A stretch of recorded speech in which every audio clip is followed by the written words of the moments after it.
you. Mr. President, Mr. Vice President, on behalf of my co-chair, Secretary Ross, and the entire American Workforce Policy Advisory Board, it's an honor to have you here for today's inaugural board meeting. We have spent the last several hours in excellent discussion with the objective of advancing a national workforce strategy. Our collective aim is to ensure that all Americans can benefit from the nation's historic economic boom and record low unemployment rates. This board of industry, education, government, and nonprofit leaders are deeply passionate about bringing more Americans off the sidelines and into the workforce. We are seeking to increase the country's workforce participation rates by connecting workers with good-paying jobs. We must also focus on helping those most vulnerable to having their jobs displaced due to the rapid pace of technological change, and work together to assist them in learning a new skill so they can continue to provide for themselves and for their families. Today, we discussed in detail the 4 goals that are the mandate of this specific council. First is to develop a robust campaign to promote multiple pathways to good-paying jobs, dispelling the myth that there is only one path to a successful career. Second, improving the availability of high-quality, transparent, and timely data to better inform students and educators, as well as match American workers to American jobs. Third, modernizing candidate recruitment and training practices to expand the pool of job applicants employers are looking to hire. And finally, measuring and encouraging employer-led training and investments. We are championing and seeking to further private sector leadership and investment in workforce development. As we look to the future, this board will also influence our legislative agenda to mobilize our higher education system and help us be more responsive to today's students and job creators. And this is something that we're optimistic can be done in this Congress. I'd like to thank you, Mr. President, for being here and for your steadfast commitment to a pro-growth economic agenda that is creating tremendous opportunity for all Americans. Just this past quarter, a remarkable 73% of people who started out work had been out of the workforce the previous month rather than being unemployed. That's the highest share of people entering the labor force from the sidelines since we started tracking this metric decades ago. With record low unemployment rates across all demographics, we will continue to focus on fostering inclusive growth that lifts up all of our citizens. We have an extraordinary opportunity, and this extraordinary group around the table, titans of industry, education innovators, and pillars of our community, will help us make a difference in the lives of millions of our fellow citizens. We are taking advantage of this incredible moment to ensure America retains its leadership role. And now, Mr. President, I turn the floor over to you. She's so formal. Special person, and she's worked so hard, as you all know. And I want to thank you, Ivanka, for your devotion to the America workers, our great workers, and nobody has workers like we do. So I just want to thank you, honey, because great job, really great job.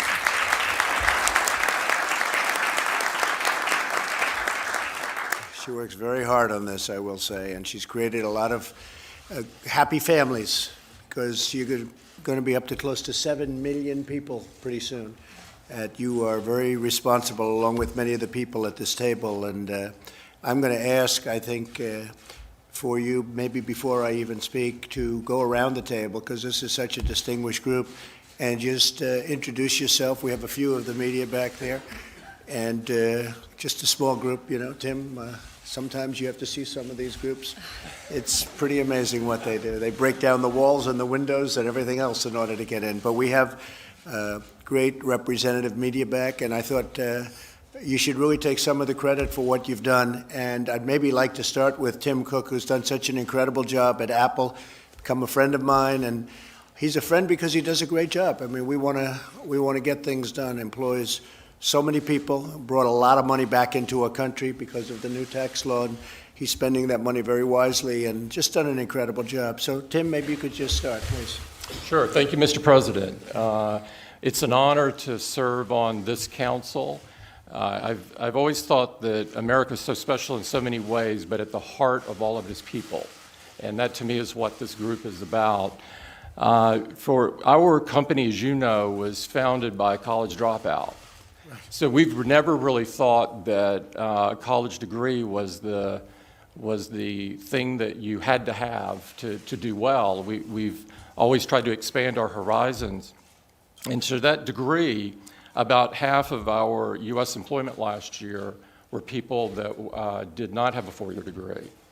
And we're very proud of that, but we want to go further. And so to that end, as we've looked at the sort of the mismatch between the skills that are coming out of colleges and what the skills are that we believe we need in the future, many other businesses do, we've identified coding as a very key one.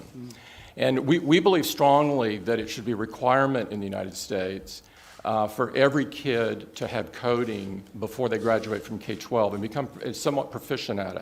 Right. And so we've done a curriculum now and provided it to all schools in the United States. 4,000 have picked it up. Now, we have a lot further to go because there's a lot more than 4,000 schools in America, but that is a start. We've also done that with 80 community colleges, and we're really proud of that, particularly with the work that we're doing in Austin and providing coding education there. There's an enormous deficit in the number of jobs versus the number of candidates. And so we are proud to take part and to help to get this alignment much better between education and private sector.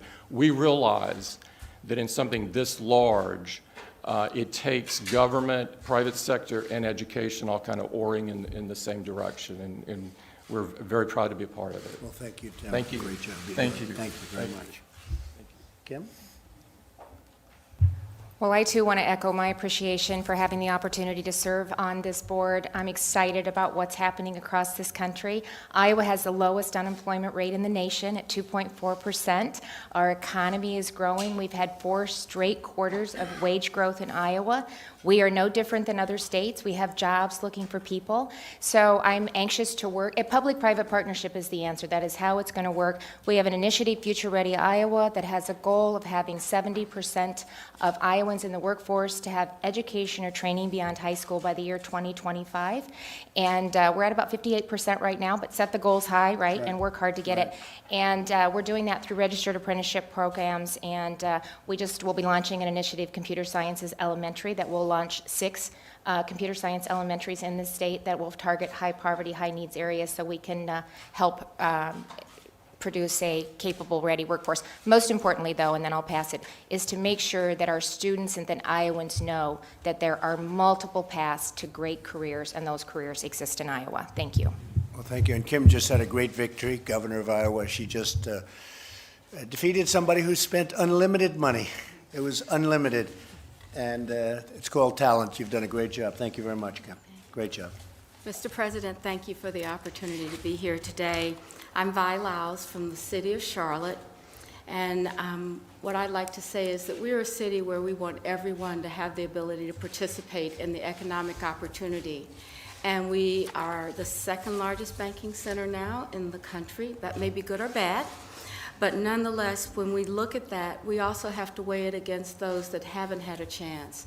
And this opportunity, I think, will provide us pathways, innovations, collaborations to accomplish that so that people left out can get in a great home, a safe place to live, and a job that they can be proud of. Thank you very much. And we have our big convention in your city, as you know, and you worked very hard. We're getting ready. And a lot of people wanted it, and you got it, so congratulations, and I'll see you soon. Thank you. Mr. President, Sean McGarvey with North America's Building Trade Unions, and I too want to thank you for the opportunity to work with terrific co-chairs and colleagues around this table on issues that are really important to the building trades. And I want to let you know that we made a commitment to you last year of 250,000 new apprentices over the next 5 years, and 56,000 of those last year were registered with the Department of Labor. So we're following through on our commitment. Thank you. Mr. President, Jay Box from the great state, great Commonwealth of Kentucky, representing 4.3 million people, and more particularly representing the 16 comprehensive community colleges and our 73 campuses around the state. And in Kentucky, we are committed to speeding the time to a degree and a credential, because we know the workforce needs us to turn out our workers faster. And so we like to say, instead of a career pathway, a career freeway with many on-ramps and exit ramps, so that students can come into our institutions at any time and exit once they get a credential and right into the workforce, and later on they can come right back in for further skill training. Thank you. Mr. President, nice to see you. I'm very pleased to be here. This project addresses itself to the two fundamental challenges we face in the business community and in our society. That is, people without jobs and massive numbers of jobs without people. And I believe the work that will take place here immediately, just with people working with one another, will add to the solution of both of those challenges. Thank you very much. Thank you, Mr. President. Scott Sanders, National Association of State Workforce Agencies. It's been great to be around this table with employers, educators, and others. We've already started talking with Tom about how we can help across all the states, help pull those together, that unemployed, underskilled, and they're out of the workforce. And how do we get them back in and help fill those 7.3 million jobs? So honored to be here. Thank you very much. Thank you. Mr. President, Sherry Utash, President of Wichita State University Applied Sciences and Technology in Wichita, Kansas, the air capital of the world. Right.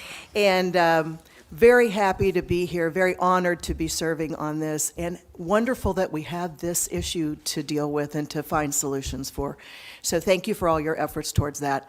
You know, we say at our college, hope has a face, and it's the face of our students. Right. And we know from education, from higher education, that we have to be innovative and disruptive in order to be in line and aligned with business and industry. So we're doing a lot of that, hope to continue to do that. And I can assure you from the two-year sector, along with Dr. Bumpus, we're doing everything we can to create the workforce for the future.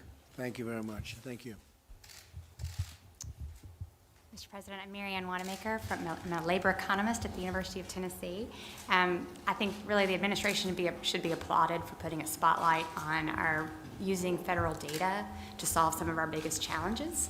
And this is one of those places where we really have a lot of assets at our disposal, and excited to help the board think through those issues. Thank you very much. Good afternoon, Mr. President. Good to see you again. It was about a year ago, I think, when we were here with the Expanding Apprenticeship Task Force, and I joined my colleague here and said the administration should be applauded and commended for the focus and spotlight you put on this very, very important issue. And I would be remiss, as I think all of my colleagues would agree, if we didn't also commend Ivanka and Secretary Ross for the leadership they provided to what I think is going to be some outstanding work we're going to do together. So again, thank you for your leadership, sir. Thank you very much. Governor? Mr. President, let me pile on the praise for your administrations, and the entire administration for that matter, just the laser focus on this topic. It is going to, whether we like it around this table or not, it's going to define our nation. It's going to define our states, our organizations, our companies, and the legacy that we leave behind us when we get this right, and you are. So I just want to express another debt of gratitude for trusting us. Last year, your administration, the Department of Labor, granted us a waiver that enabled us to cut our workforce council in the state of Indiana about in half, and it allowed us to operate at the speed of this table and the businesses that are around it. And that has made all the difference in the world. So as you continue to trust us, the states, to own it and to prove it, we will show America what works and what doesn't, and that will take us to the next level. That's great. Thank you, Eric. Great. Mr. President, Marilyn Houston, Lockheed Martin, I just again want to tell you how honored I am to serve on this advisory board, but also to commend you and your administration for your focus on getting American workers prepared for the future advanced economy that we're in. It's not just about today's mismatch and things we not work on today, but it's getting us prepared for continued economic growth. What you've done to enable us with tax reform, with regulatory reform, has helped us to reinvest in our businesses, to reinvest in our workforce, and we thank you for that and commend you for that. Thank you. Thank you, Marilyn. How is the F-35 doing? It's doing great, sir. Because I spoke to some of your competitor countries, and they say, we have a problem with it, you can't see it. I say, how do you do with your plane compared to this one? They say, well, this one you can't see. So I would say they have a pretty big, our pilots have a pretty big advantage with the F-35. So that's great. Great job you've done. Thank And you. it's a great plane. Thank you, sir. Everybody loves it. Thank you, Mr. President, for making the American workforce one of your top priorities as president. Thank you also for putting in place the economic policies that are dedicated to the proposition that American workers form the backbone of our economy. Thank you, too, to the members of the new Workforce Advisory Board for such an insightful and high-energy discussion. Now the real work begins. In the next 12 months, between now and actually July of 2020, this advisory board will develop recommendations under the 4 major points that we discussed this afternoon. And those recommendations will go to the National Council for the American Worker, which Ivanka and I co-chair with Secretary Acosta and Domestic Policy Council Director Joe Grogan. So we're looking forward to the implementation phase, which, as you know, execution is the key to everything. Thank you, Wilbur. Mike Pence. Well, Mr. President, I would just, I want to commend Ivanka and the Secretary for implementing your vision of workforce innovation in this country. And I want to thank Governor Reynolds, Governor Holcomb, and Tim, and Marilyn, and Jenny, and Alan. It's an extraordinary group of industry leaders that you brought together. And I just want to assure you, one of the very first conversations the President and I had when he was considering me for this position back in the campaign in 2016 was about workforce, about his passion for what we call vocational and technical education.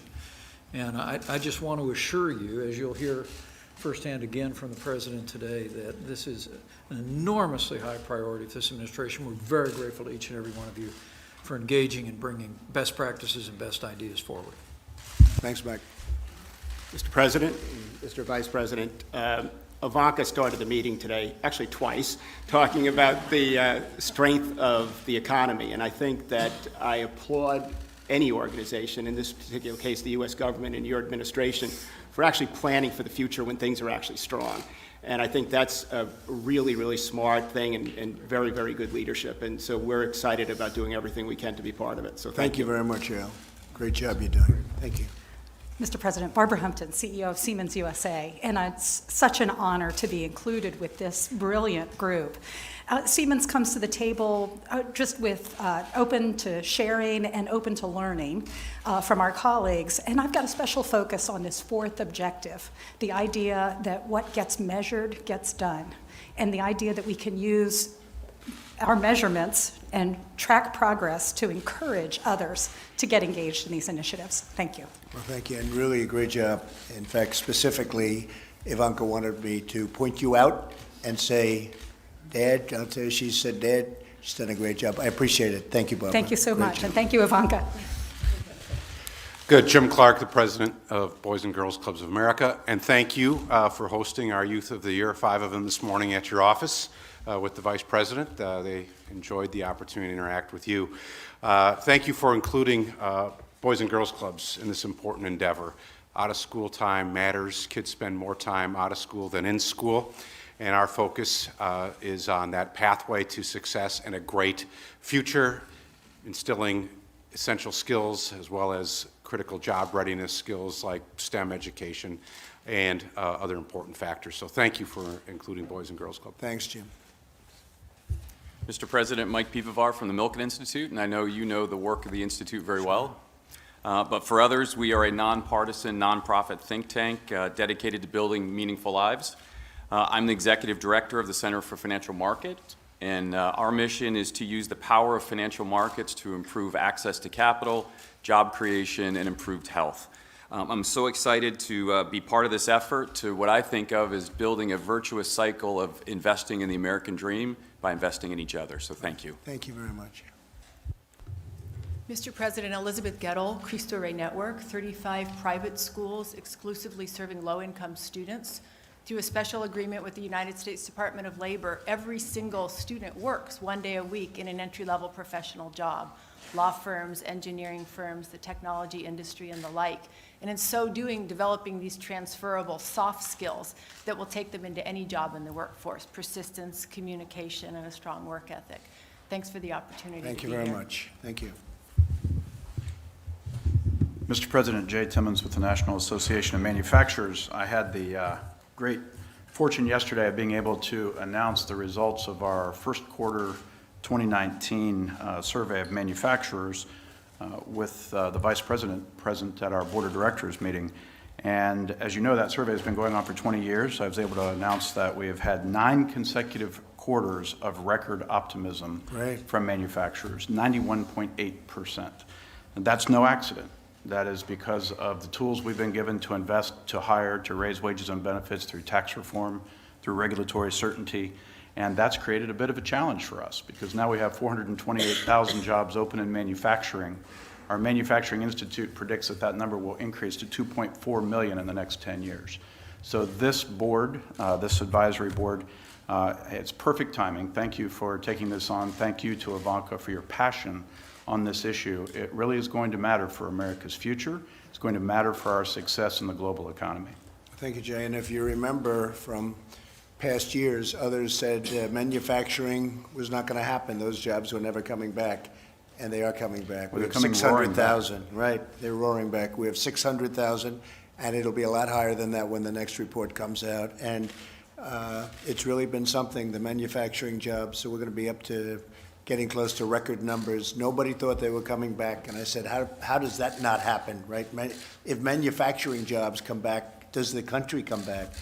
And we're doing really well. And I think you're also in your numbers, it was the biggest increase in the history of your chart. And that's something that made me very happy. Your initial jump, not your last jump, but your initial jump. 56%, I believe, to 93%. It was a huge That's right. jump. That's what I had heard. I had to bring that up because to me that was the initial one. The last one was a nice jump, but we were competing against ourselves. But the initial, it went from like 56 to 93. That's right. So that was a pretty big jump. That shows optimism, which is a big part of what we're doing. Thank you very much, Jay. Thank Great you job. for your leadership. Thank you. Keep it up. Mr. President, thank you for your focus on this area. I have the benefit of spending a lot of time with you, and I know your passion for the area, so thank you for the leadership. We have an extraordinary group around the table, and we're coming up with some really practical and implementable actions, so thank you. Thanks, Chris. Thanks. Great job. Mr. President, Mr. Vice President, Scott Pulsifer, I'm the president of Western Governors University. Ivanka, Secretary Ross, thank you for the honor and the opportunity to be here. WGU was founded very simply on the premise and the purpose to change the lives of individuals and families, and we believe that education is the single biggest catalyst to do so. We believe it's the surest path to opportunity in the form of a great job and a provident life. We surely have a mission to expand access to high-quality education with great outcomes. We need more accessible, more affordable, more aligned pathways in education that lead to the workforce of the future. And so it's a great opportunity to be here and work together with these colleagues. Thank you, Scott. Thank you. Very nice. Thank you. Mr. President, Juanita Dugan, NFIB, the National Federation of Independent Business, and we've been representing hundreds of thousands of small businesses across America for 75 years. And thanks to you and the last Congress, you gave us the largest tax cut in history for America's small business, and the small business economy has been on fire. You also broke records for optimism in small business over the last 2 years. And for years, taxes and regulations were the biggest problems facing small business. The Vice President knows this as well. And now, those are not the problems, but finding qualified labor is the biggest problem for small business. Record numbers of small business owners declare that they can't find any applicants for their open jobs. So this is becoming a crisis, and as good as the economy is for small business, it's not sustainable if we can't fix this serious labor shortage. Right. So thank you very much. It's an honor to serve on this committee, and thank you also for the whole administration's focus on small business over the last 2 years. Thank you. It's been extraordinary. Much. And I thank agree you, with Mr. what President. you just said. Thank you very much, Juanita. Mr. President, Mr. Vice President, Craig Manier from the Home Depot. It is a privilege to serve the American workers here with the esteemed colleagues around this table, so thank you for the opportunity. We're passionate at Home Depot about helping our associates grow their careers. And to run a retailer the scale of Home Depot, you need everything from engineering to data science to folks who have outstanding people skills and a passion for customer service. And we're privileged to serve on this committee to help drive this forward and continue to grow this economy. Thank you. Thank you very much. Great job you're doing. Mr. President and Mr. Vice President, I, like everyone, am very honored to be on this committee. And I have to add just 2 other comments to those already made. So to both Secretary Ross and Ivanka, I would add the word unwavering leadership. Because for as long as you've been in office, I can remember this has been a top issue. And it has been unwavering through thick and thin, their support on this and yours. And I also am very optimistic about this in that I think we have a chance to not only say this is a very strong economy, it will be an inclusive economy. Because I think as a result of all this work, we have a chance to employ so many more people, and not always with a college degree. A less than a 4-year degree will get a very good paying job in the new economy. And so to me, that would be just a really wonderful contribution, both a strong and an inclusive economy. So thank you for the opportunity. Thank you very much, Jenny. Mr. President, Johnny Taylor from the Society for Human Resource Management, SHRM. With 300,000 members across the globe, and I got to tell you, we share something, a common passion, and that's for workforce. When I hear the Vice President say that, I know Ivanka's living it, it means a lot to our profession. You've created a different problem for us, though. Now businesses are telling us they don't have a problem accessing financial capital, they have a problem accessing human capital. That's a high-class problem. The human resources profession is committed to resolving it, but thank you for that opportunity. Well, thank you very much, Johnny. And we're going to be opening up the labor forces because we have to. We have so many companies coming in. People like Tim, you're expanding all over and doing things that I really wanted you to do right from the beginning. I used to say, Tim, you got to start doing it over here, and you really have. I mean, you've really put a big investment in our country. We appreciate it very much, Tim Apple. But we're opening it up. We have to bring people in. We want them to be people based on merit, and we want them to come in legally. You see what's going on at the border, and we're doing a great job, whether it's Border Patrol, ICE, law enforcement generally. We're all working together. We have our military sent to the border. We have 8,000 military personnel right now at the border. We are doing an amazing job considering it's really an onslaught very much. I call it invasion. They always get upset when I say an invasion, but it really is somewhat of an invasion. And we're stopping drugs at a record level, but a record number of drugs are pouring up and coming up, and we're getting it done. Human trafficking is a disaster. Nobody knew too much about it until recently. It's been going on for 1,000,000 years, actually. It's been going on for a long time, but we've seen it, we've spotted it. It's being slowed down, but we can't slow it down unless we have a very strong and powerful separation between us and wherever it is it may be. And in this case, it happens to be Mexico. Mexico's helped us, but Mexico has a record number of murders this year, a number that's so large it's actually hard to believe. And we're working very hard on actually having one of the safest we've ever been. We have some of the best numbers we've ever had from the standpoint of crime, murders, killings included. One of our best years ever was last year, and we're down 6% from last year, so that's very important. But we want to have a very strong border, but we want to have a lot of people coming in. A lot of people don't understand that. They think we're shutting it out. We're not shutting it out.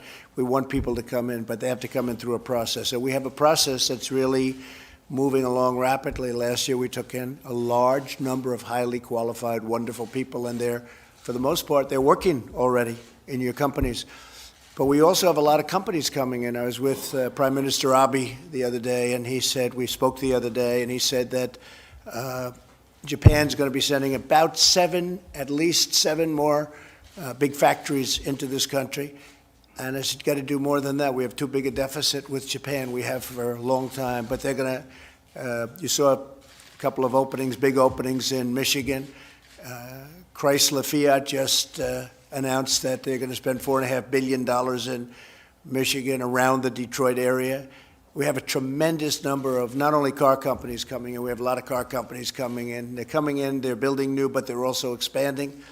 And they're going to Pennsylvania, they're going to Ohio, very heavy in Michigan, South Carolina, North Carolina, all over. We have companies coming into this country at a record pace, and really at a pace that nobody thought possible, because nobody thought you'd ever see these particular companies again. Many of them are coming back. They want to be where the action is. They're coming back. They left years ago. I used to talk about it as a civilian, but they left years ago, and now they're coming back, and they're coming back in numbers that nobody believes. So we're going to let a lot of people come in because we need workers. We have to have workers. Unemployment at 3.7, 3.6 probably. These are low numbers, and in one way I love it, but in another way I don't want to make it hard for you to get those companies rolling with really great people, because without the great people it doesn't work. All of these wonderful things we talk about are nice, but you need the great, as you discussed. Juanita, you need the people, and you need really good people, and we have great people, and we have the best in the world, in my opinion, and we are having other people come into our country that you're going to be very proud of in the job they do. One of the things that has happened, and people don't talk about it, but because of the great economy, we have a prison population that, for the first time ever, is getting a shot at working. When they got out of prison, they had a stigma, and it was a tough stigma. And in many cases, there was not much they could do. They couldn't get a job. They couldn't, no matter what, they couldn't get a job. And now they're getting jobs because our economy is so strong, because you want workers. And I've spoken to at least 6 big employers, and they are loving what they see. They cannot even believe how good some of these people are. Not in all cases, I guess, but you can say that about everybody, but how great they have been. And it's very nice to hear. First time ever, first time that's ever happened. And to a large extent, it's because we take some credit because of the economy, but it's an incredible thing what's happening with respect to the prison population. They're getting out, they're getting jobs, and they're doing a fantastic job, and it's really beautiful to see. I just want to, many of you are friends, I just want to thank you all for what you've done. I also want to thank Doug McMillan, the CEO of Walmart. They have been fantastic, Ivanka, I know that, because they've just hired tremendous amounts of people. And William McDermott of SAP, they have really stood out, and they very special people, and I just want to thank them in addition to the folks around the table. And again, thank you all for being here. Thanks for the incredible job you've done. We appreciate it very much. And Tim, thank you very much, very much. Thank you, Mr. President. And thank you very much, everybody. Thank you. Thank you. Press, thank you. Appreciate it.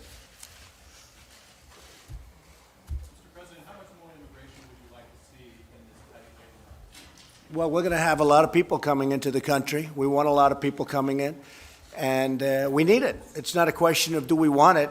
These folks are going to have to sort of not expand too much, and if you tell them, these are very ambitious people around this table, they don't like the concept of not expanding. Would you say that's right, Barbara? Barbara's not into non-expansion. So we want to have the companies grow, and the only way they're going to grow is if we give them the workers, and the only way we're going to have the workers is to do exactly what we're doing. Thank you all very much. Appreciate it. Thank you. Please. Thank you very much.